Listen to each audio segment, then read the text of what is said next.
Hello, welcome to the video, Can God Help with Grief? Personal confession here. This is probably one of the most important videos on this website, but it's one I've shied away from because I know the subject is just such a tender, sensitive subject. And I really understand that. And in some ways, what can I say to people that have lost loved ones? And we've started this website in the middle of the coronavirus situation. And to add to that awfulness of losing a loved one, it's been even more harrowing because for many of us, we've not been able to all gather around the person that's dying, not been able to attend funerals, living with that sense that they died alone. Fortunately, I think what's come across, and I've listened to various interviews from nurses and doctors, they have been so very mindful of these exceptional circumstances, and they've done everything within their power to be there. And we've heard of times when they were, I think many times, more than we probably will ever know, that they've taken longer shifts, or they've sat holding the hand of someone who isn't going to make it through the night. I want to thank again, if there's any people from the health services watching this, thank you for being there when we couldn't. But how do we cope with knowing that we wanted to be there and we couldn't? And to make this more broad, because this will be being videoed out when we get, hopefully quickly, through this crisis. I myself have been through losing a loved one from cancer, and it was really tough. He was 55, and it was bladder cancer, and it's one of those we were told straight away at the beginning, this is a cancer that usually we can cure, and he can get over this. There's only 5% of really bad ones, and sadly his bladder cancer was one of those small percentage. It was one of the really virulent toxic ones, and he died within 9 months. And I still remember, I can hear that sound of my daughter's wail of despair when she realized that she was going to lose her beloved father. And when he died, the first 24 hours after I lost him, I remember vividly thinking, if this is grief, I can't do this. The pain was so intense. But of course you do it. You wake up and the world goes on. I had children I still had to care for. I needed to figure out how to earn us a living. So day by day by day, I plodded through those days, and that's what we do. We get up and we put one foot in front of another, and we take the burden of our pain with us as we go. And I wanted to just identify with you with that, because it is an awful, awful thing. And there is nothing I can say to stop that pain hurting. Someone has said, it's the price we pay for love. And there is a sense of that the deeper the love we have with our partner, or with our child, or with our mum and dad, or even with our grandpa and grandma, the deeper the pain that we carry afterwards. And so I just want to say, first of all, I am so sorry for your pain. Your pain really matters. It matters to me, and it matters very, very much to God. And I have to mention here too that there are other sorts of grief, because this is about grief. For someone who's getting divorced because their partner has found someone else to love, then that's a living death, and they go through that. And I've heard clients say to me, I wish they died, because to know they're there loving someone else is a dagger in my heart day by day. And that grief is absolutely appalling. This is something my husband went through my husband, who now, because I'm married again, he went through this very, very deeply himself. And I hope he'll have a chance to describe the agony of that. But there are also losses. I've worked with adult victims of sexual abuse, and for them, their grief is a loss of innocence. I've worked with families of drinkers, and for them it's a deep, deep loss of family harmony and trust. Trust is something we really don't even understand we've got until we lose it. And then we recognize that a lot of love stands on that ground of trust, and the agony of losing that trust when you're living with a drinker. And so all of these things cause this sometimes indescribable sense of loss that we carry around. And I have to say, I've heard so many painful stories that as a Christian, I find myself thinking, I am so glad that the symbol of the Christian faith is a suffering God. A God who gave himself up for us, who literally came and suffered and died. And haven't really unpacked the Bible much in this website, but I think just to focus on what happened in those moments of death. One thing we do know, because when they came for Jesus, and this is all around the time that he died, Peter tried to protect him and took out his sword and cut off someone's ears, and Jesus said to him basically, do you not understand I could get legions and legions of angels to help me at this point? But he didn't. And so at that point it became really clear that he wasn't being forced into this, that he chose to do it. And in fact, it's very clear in the Gospels that Jesus really understood he came to die. That was the purpose of him coming to earth. And then he went through this mock kind of trial with the chief priests and the Pharisees, and with trumped up charges. And they twisted everything he'd done for good, and they made it sound as if it was something horrible and blasphemous and unkind. And so he stood in that situation, didn't say anything, and they hurled insults at him. And maybe you are grieving because you've been misunderstood really deeply, and you just feel as if people have said things that are just so untrue. And of course this happens also on social media. And again, Jesus really understands what it's like to be falsely accused and betrayed by people that he tried to reach out and help. And then he went to Pontius Pilate, and Pilate was really clear. He said, I find no crime or guilt in this man. And he thoroughly examined him. He was the Roman leader in Jerusalem at that time. And he washed his hands because he just knew this was wrong. He knew that what was happening was wrong. But the mob were baying for Jesus' blood, so then they scourged him, and they took him to crucifixion.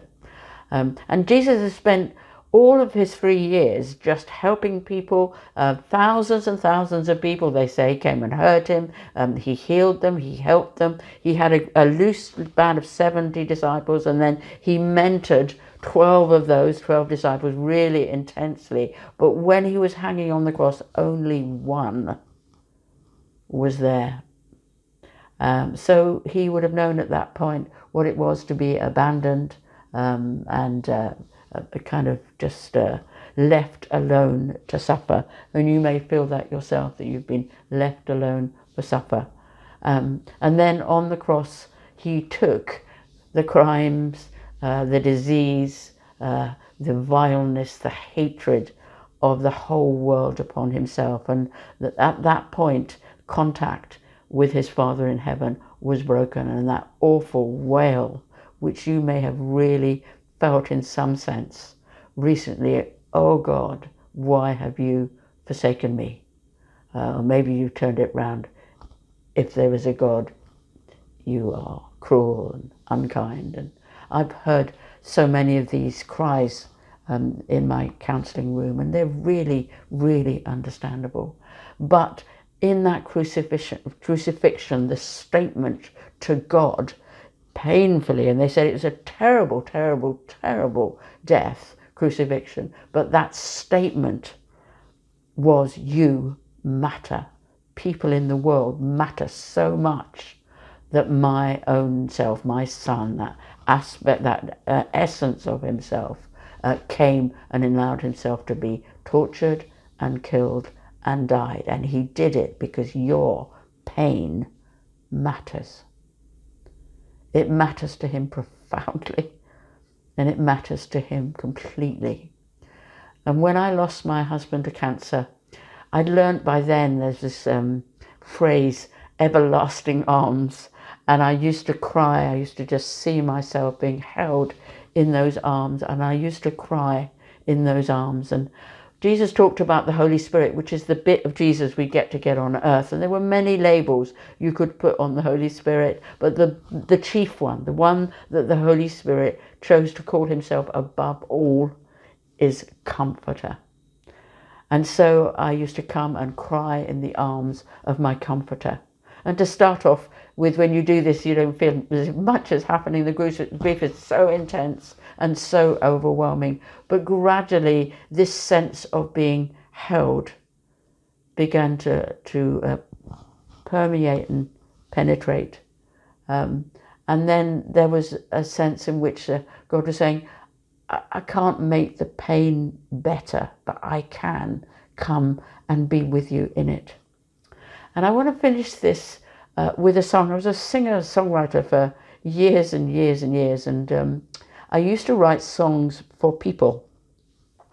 And many of those songs were where I'd met them, and the Lord just kind of used to give me songs. It was quite fascinating how they came, because they literally would just arrive. I'd feel a kind of an urge to sit at the piano, and then the lyrics and the song, particularly if God was speaking, they would kind of arrive, and I'd sit, and within about an hour or so, I'd kind of got this song. And they were often God giving reassuring and loving messages to the particular pain of the song, if I was writing it for someone else. But God was really clear with this particular person, a dear lady who'd been through so much harrowing trauma and pain. And he said really clearly, Lou, I don't want you to turn up as the answer. I want you to turn up in her pain. Her pain needs to be heard. And this is the man of sorrows. Jesus is called a man of sorrows. And that sense of God that coming and just walking in that pain with her, and a sense of God saying to her, I'm here, and I know, and I understand, and I want to be with you. I understand what it's like to see a loved one suffer and to see a loved one die. I watched my son die on the cross. I get this walk, God is saying. I get this, I understand. And I'm so glad that in the Christian faith, God didn't sit up on a cloud coming out with some sort of clever solution down on the earth saying, get on with it, send all his angels and come back when it's done. He didn't do that. He came and he was born with Mary. He was born and became a child and lived and walked in this earth. He came, if you like, and became part of the problem, so that he could be the answer. And so he came and dwelt among us. And it says in the Bible that he was a man of sorrow. He understood grief. And we saw this when Lazarus died. Lazarus was one of the Jesus' dearest friends. And when he stood outside the tomb of Lazarus, he cried. And when he stands with you, as your loved ones have been laid to rest, and as you mourn them in agony, he is the man of sorrows. He is aware, deeply aware and moved by your grief. And I want you to know that. I hope this comes across. I deeply believe in the compassion of God. I could not be a counsellor. I could not have heard the stories that I've heard of pain over the last 35 years. And talk to people about God if I didn't absolutely believe that in the depths of our sorrow, he is with us. And I do believe that. And I do believe, if you're listening to this, that he cannot change what happened here. And you will carry that loss for a long time. But he wants the burden of that loss to be carried by him. We cast our care on him, and somehow with the burden of grief being carried by him, we do grieve, but there is a sense of easing because he comes as the one who cares, who understands and can help. So the lyrics of this song I'd like to say here, and what's going to happen is John at the end of this video is going to actually put the song in. It comes off Healing Stream. Now, can I flag up Healing Stream again here? It's a very different album to probably anything you've ever heard, but it is the dialogue of the hurting human heart crying out to God, and the loving, compassionate heart of God responding back. And people have kind of been listening to this album for many decades. It's been out a while, but I've had so many stories back from people just saying that in that time of extremity, even people saying that when they wanted to commit suicide, and people say, I threw this CD across the room when I first heard it, but then I listened to it for months and months and months, and the message of that is, I'm here. Understand, I'm here.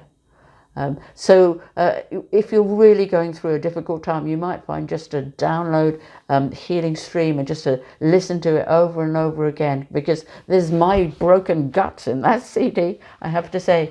Been through so much trauma and pain, and in that music that I've written, there is a sense of that agony and anguish, but also great hope in the agony and anguish. And this is kind of the, if you like, the essence of this website, that in the anguish and the agony of pain and extremity and crisis and heartache, God turns up. So again, this is the cry of the human heart to God, and this is the lyric. You say that love is all I need, but love's an ache that has made me bleed. You say that arms can comfort pain, but I looked for arms and I looked in vain. I run from dreams of people dying with no one there to take their place. And the world was cold when I was crying, and I hid my tears behind an empty face. And you can see I'm welling up here because I could just sense the pain of people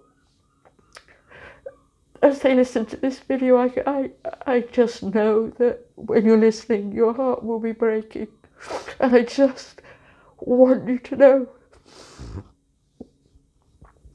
that my heart breaks with you and for you, and so does my beloved Father.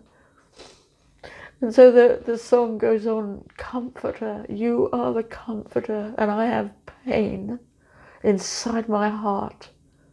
Will you comfort me? Comforter, you are the comforter, and I have pain within my heart. Will you comfort me? The sorrows of this world have torn my heart apart. Man of sorrows, man of sorrows, will you come and mend my broken heart?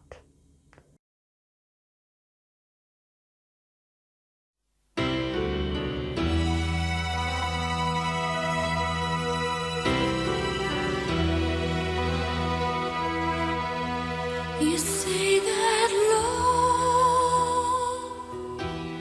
is all I need, but love's an ache that has made me bleed. And you say that arms can comfort pain,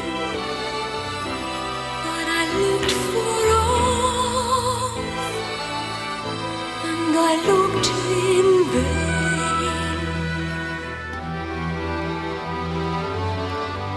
I run from dreams of people dying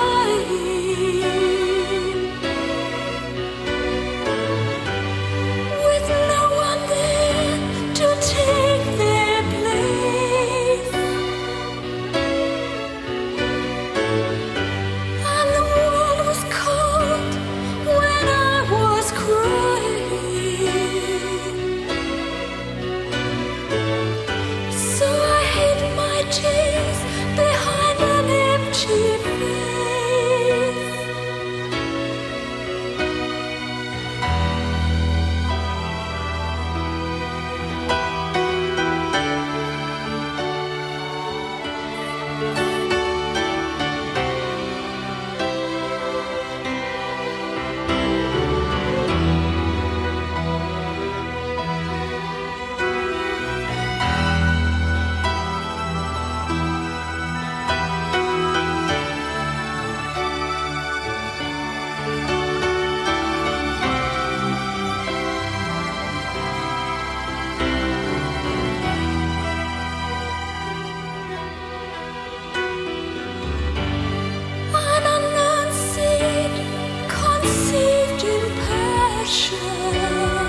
broken.